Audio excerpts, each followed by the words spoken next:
Hi guys, before I start the video, which is regarding the Alien film franchise, I want to do a quick 30-second shout out to Leonard Nimoy, who passed away today, aged 83. Today is the 27th of February 2015, so very sad day. The video I'm doing here is about the Alien film franchise, which doesn't really connect to this, but it's it's the same genre. It's space, sci-fi.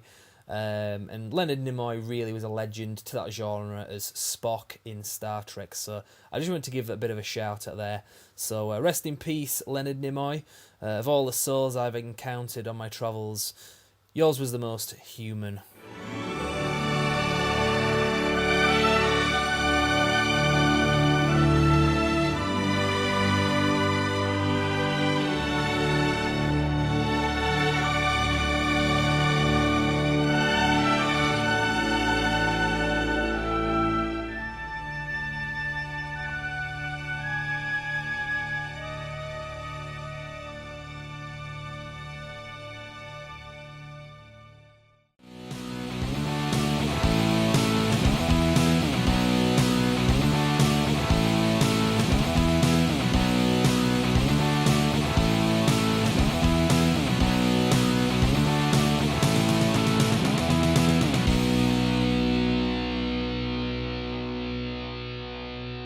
Hello and welcome to Brand Reviews and another edition of BXR Mailbag. Now, this is the third video that I've done this week with regards to the Alien franchise, but there's been a lot of revelations coming out this week because we had an announcement that they're doing an Alien 5 last week, and then I got this request on BXR Mailbag to talk about the Alien and Predator films, which I did, and I briefly mentioned Alien 5.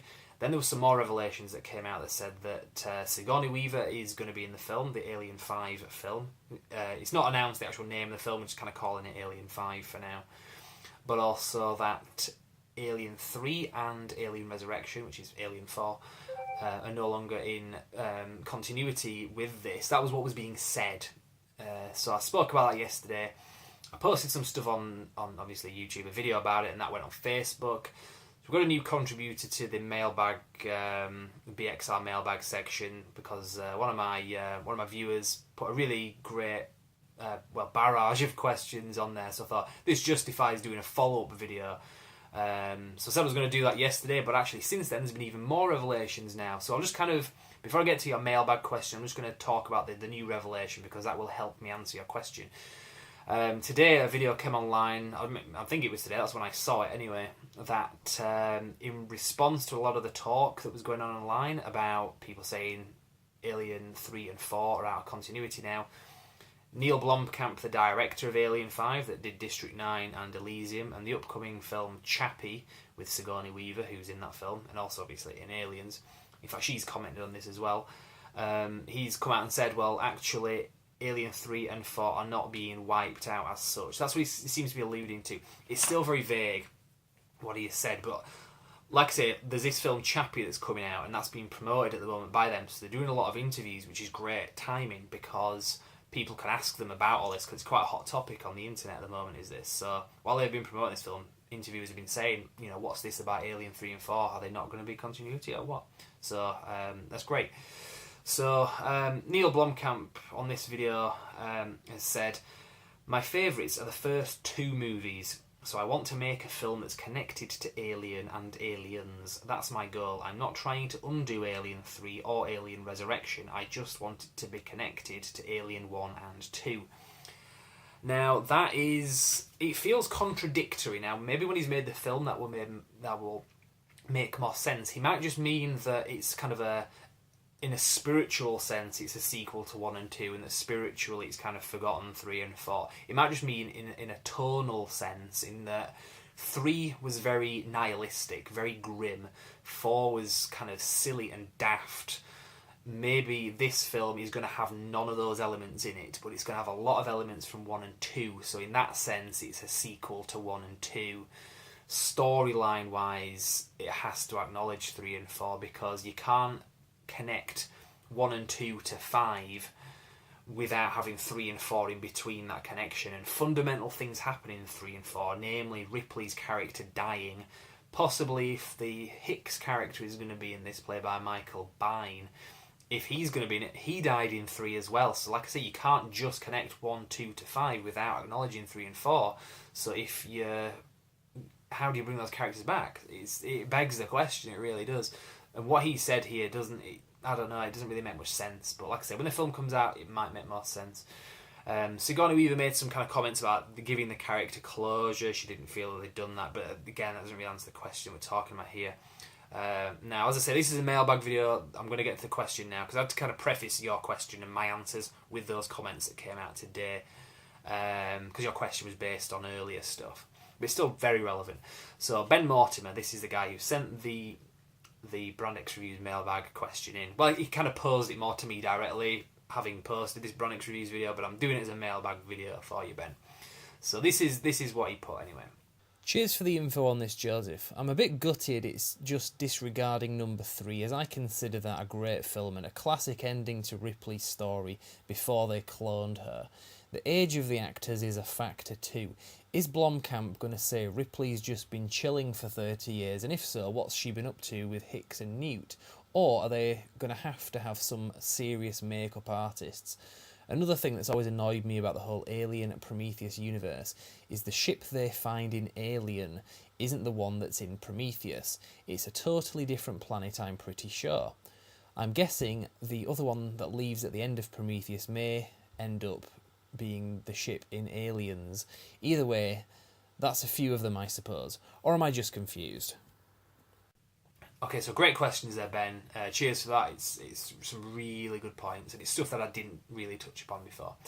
So it's really 2 questions, really. One, how they're going to deal with the age factor in Alien 5, and then the second part is about Prometheus and Aliens. So I'll save that latter part for after this. So you're asking, obviously, great question, how are they going to bring the characters back, given that the actors themselves have aged? It was 30 years since Aliens, which apparently is where this film is sort of picking up from. Well, again, based on what he said today, 3 and 4 aren't being undone. That's what he said. He's not wanting to undo 3 and 4. So if those films still happened, I guess the question is now irrelevant, what you asked about them aging, because if those films still happen, the timeline is still the same. So I don't quite know. I mean, it might be the case that they might go back in time to the events of Alien after the events of Aliens, in which case you sort of are undoing 3 and 4, in that you're going back in time and changing it so that those films didn't happen. But you can equally say, in order to go back in time, those films would have had to have happened for it to loop back. We saw this with the Star Trek franchise, we've seen it with Terminator, we've seen it with the X-Men, with Days of Future Past, where they've gone back in time and kind of sort of wiped out the sequels that they don't like from existence, like erased them from history, and now started a new timeline. But, not wanting to get into quantum physics or anything, but to do that, those events had to have happened for you to go back and change things in the first place. Very deep answer there for you, Ben. I don't quite. It's one of the things we're going to have to just wait and see. It could be they could have to address the age thing. Now I realise when you say, are they going to use some serious makeup artists to make the characters look younger? I realise you're kind of being sarcastic there, Ben. So I don't think that they would do that. I mean, it's not unheard of. They've done stuff like that in films before, but yeah, I don't think they would do that in this. It doesn't sound like that they are going to have to youth the characters. It sounds like it is going to be a continuation after 3 and 4, but just kind of forgetting the tone of those films. That's kind of what I get out of Blomkamp's comments when he said this one is more connected to 1 and 2. I find that as being it's tonally and spiritually sequel to 1 and 2. I feel like I'm repeating myself here. I hope that answers your question anyway, Ben, about that first question anyway. So I'm going to get on to the next part now. You're asking about the whole Alien and Prometheus connection. Very good question, because before the film came out and the trailer was online, we got to see the alien, well, the space jockey ship, or the engineer's ship. There's one that's shaped like a giant horseshoe. Doesn't look like a very aerodynamic spaceship, but movie magic, I guess. That was one of the ships, or a similar ship to what we saw in that first Alien film, the derelict ship, as it's also known, that the space jockeys use. Now, obviously, like I said, when the trailer came out for Prometheus back in 2011, 2012, when the film came out in 2012, but when we saw a trailer, it showed us that ship, so there's a big question at the time. Is the planet the same one that we saw in the first Alien film? Well, in the second Aliens film as well. Is it LV-426? Because LV-426 is the planet from Alien and Aliens. So that was a question. Is the planet in Prometheus that? And is the ship the same ship we saw in Alien? And we saw it in the special edition of Aliens as well, in one of the deleted scenes that was reincorporated. Is it the same ship? There was obviously a big debate at the time. People were analysing the trailer, people were analysing the background, they were analysing the damage that you see done to the ship to see is that consistent with what we see in Alien. Obviously it wasn't, you could tell, and as it turned out when the film came out, it's not the same planet, it's not the same ship. Now some people were disappointed by that, some people still don't understand it. From what you're saying, Ben, it sounds like you're not quite sure if it is the same planet or not. It's not. Ultimately, definitively, the planet in Prometheus is LV-223. So that, again, the planet in Alien and Aliens is LV-426. So it's I don't know about planets designations in this whole universe, but LV-426 and LV-223 sounds like they're fairly close planets, which makes sense because the space jockeys, the engineers, would be operating in a particular zone of space on these kind of rock planets just to make bioweapons, because so that they're not making them on their own planet, because when shit kicks off it can be quite dangerous to do that, as you see in the film. So again, some people were disappointed because they wanted to see maybe an Alien prequel directly about that planet that you saw in Alien and what happened before that. The problem with doing that, and I'm glad that they didn't do that, I'm glad that they didn't give us LV-426 30 years before Ripley and Dallas and Ash got there. The great reason the great thing that they didn't do that, in my opinion, is one thing that's very creepy about that first Alien film and that planet and that spaceship is that has been there for a long time, hundreds, maybe thousands of years, untouched. It gives it an ancient, untouched quality. It's like going back to, I don't know, the inside of the pyramids in ancient Egypt for the first time and discovering stuff. There's kind of a creepy quality to that in real life. It's kind of like also Pompeii, where they dug up the after Mount Vesuvius erupted and people just got covered in ash, and they found people just like that, just mummified like that, and that is just creepy as hell. And to then, we saw, so in Alien we saw that, like I say, it was a similar thing where you had a mummy that was in a chair where something had burst out of his chest like a long time ago, and them going there just kind of reignites it and brings these aliens and the facehuggers and all that back. There's just something creepy about that. If they had done Prometheus and took those characters in Prometheus to that ship and to that planet, that would take away in future viewings, when you watch Alien, the creepiness that is kind of based on that untouched for thousands of years quality. If that makes sense, I don't know if that makes sense, but that's what I get out of it. So I'm glad that when they did Prometheus, it wasn't that planet, it wasn't that ship for that reason, because you've still got in Alien. It doesn't take away anything from Alien now. It's just kind of a different thing.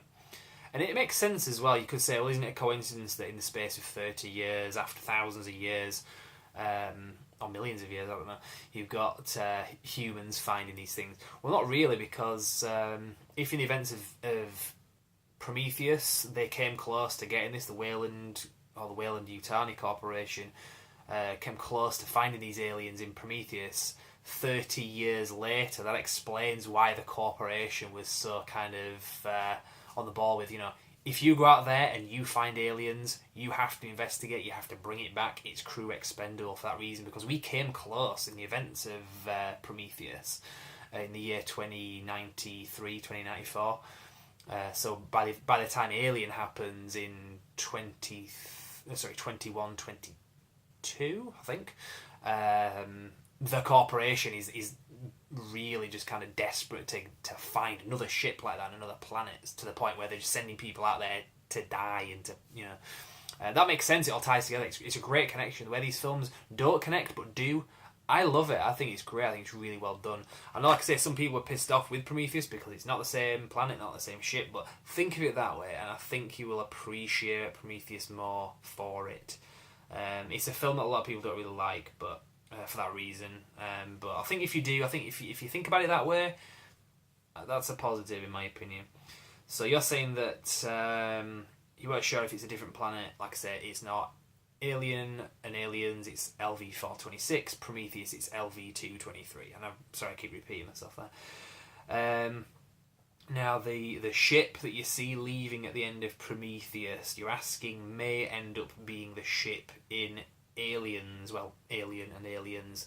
Ultimately, it's not. That's not the case, because that ship that's on LV-426 has been there for a long, long time. The pilot, well, the space jockey in that has been fossilised in that chair for a long, long time as well. So that won't be the ship that Noomi Rapace's character. Is she called Holloway? There's a character, I can't remember that's the name of her character, but the woman anyway in Prometheus, sorry, is that's not her, the ship that she took. I don't know where they're going to go with that, but apparently they are. They're doing a Prometheus sequel. Michael Fassbender has said that in interviews.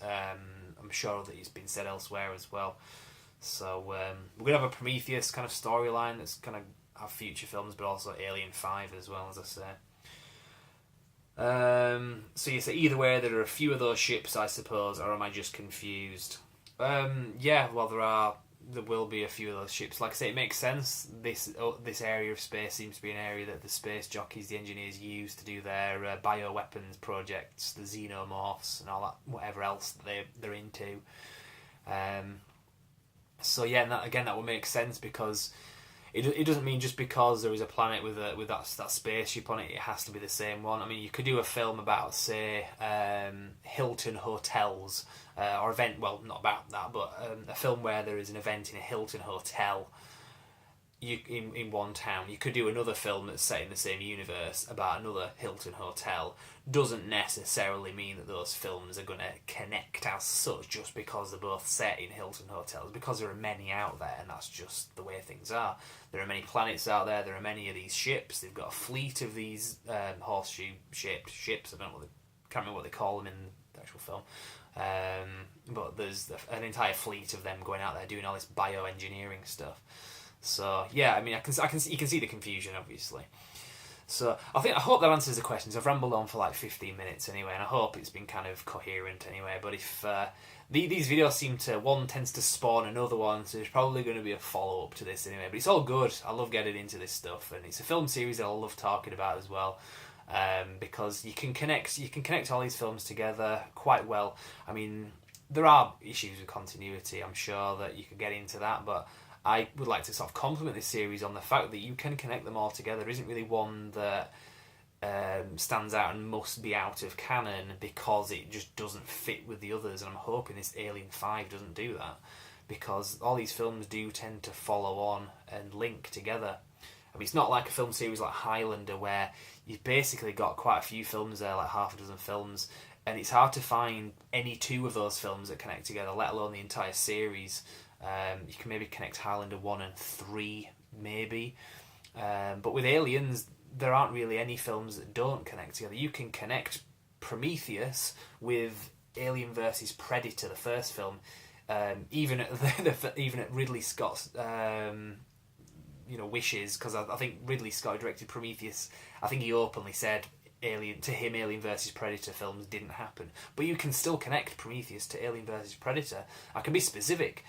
The Charles Bishop Wayland character, played by Lance Henriksen in AVP1, kind of connects to Peter Wayland, played by Guy Pearce in Prometheus, because it appears to me like he's his son. So, and it's the Wayland Corporation. I mean, obviously it was Wayland Yutani, that's my t-shirt, was the corporation in Aliens. Well, they established that Wayland, the Wayland Corporation, is kind of the company that eventually merged with the Yutani Corporation, I guess, to become Wayland Yutani, but it was Wayland's company in AVP1. It's still Wayland's company in Prometheus. So they all connect if you want them to quite well. So I know that's not what you're asking, Ben. I've really kind of gone off on a tangent here, so I'll leave it there anyway. Like I said, this will probably spawn more videos, more conversation, but keep it coming. If there's anything else you want to kind of ask me, if you want me to do another video about this, if there's an element to this that you either disagree with or think I haven't covered, bring it up, because I'd love to carry on talking about this film series. 10 films in this series altogether.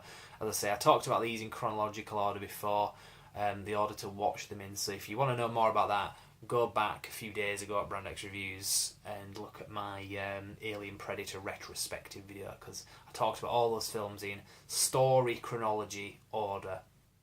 So I'm not going to get into that now. I'm going to leave it there. So if you want to leave any more submissions for Brand X Reviews about this or anything else that I talk about, just post somewhere in the comments on YouTube, on Facebook, or on the website as well, brandxreviews.com. There is a Facebook page which you can join, and obviously a YouTube channel you can subscribe to. That's how you're watching this video. Just go to brandxreviews.com and there is a link there to the social media stuff. So everything's accessible through the website, so I'd recommend you do that if you've enjoyed this video. I'll leave it there. Thanks again, Ben Mortimer, for the submission. It was great that you did that, because it really some really great questions. I guess I'll see you guys next time anyway. Thank you very much for watching.